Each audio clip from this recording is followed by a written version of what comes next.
So this third and final lesson for Chapter 2, we're going to kind of go a little bit more in detail about management theories and management styles. So let's first talk about traditional management styles. So three different types: autocratic, bureaucratic, and democratic. Okay, so autocratic basically is my way or the highway. I'm going to do it this way or get out. Okay, bureaucratic means we do it by the book. They don't, as a manager, they don't necessarily think about thinking outside the box because the manual says I got to do it this way, so I got to do it this way. I always kind of associate by the book. The book starts with the letter B, bureaucratic, or together. So I got to do everything by the book. It's just got to be done. I can't vary from that because I'm so focused on the way that things just have to be done just because the book says to do it that way. My manual says to do it that way. Democratic management style, we involve people in the process. Okay, so we want people to take initiative to look for ways to be better, look for ways to improve. We want people to take that initiative in order to do that. So democratic would be more theory Y, whereas autocratic would be more theory X in the video that you just watched. In addition to management styles, we also have leadership theories. These include personality-based, situational, transformational, and transactional.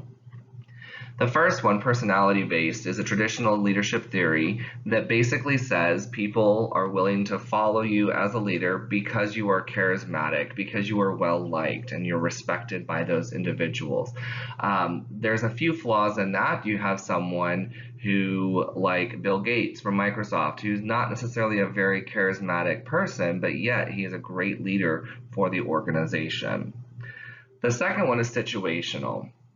And so situational leadership theory basically says that we change our management or our leadership styles based on the situation we are in. So if we have employees or team members who are very independent, they do not need a lot of supervision, then we're able to delegate. So they're on that right side of the spectrum. Okay, but if we have people that are new, if we are going through a transition of leadership, if we're going through a change in the organization, and those people are really dependent on us as a leader, then we have to do more directing. We have to be more hands-on. Then in the middle of that, we have that coaching and supporting that kind of leads to one side of the spectrum or the other. So again, think about the most dependent.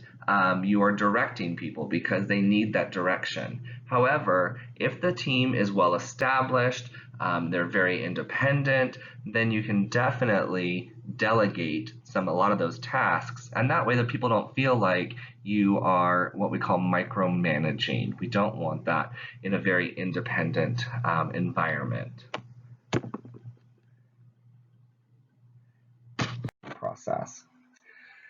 Transactional versus transformational. Okay, so transactional is just you did great, here's a reward. You did bad, here's your punishment. That's based on the transaction. Okay, whatever the situation is at that time, this is the reward you're going to get or the consequence you're going to get. Now, transformational, as a leader, we really want to transform people so that we can basically create that vision that we're looking for and then inspire the people that we work with, our team members, to help us achieve that. And the next video is going to go a little bit more detail about transactional versus transformational as it relates to managers versus leaders. So watch that, and then there's an activity and an assignment for you to complete after you've watched that video.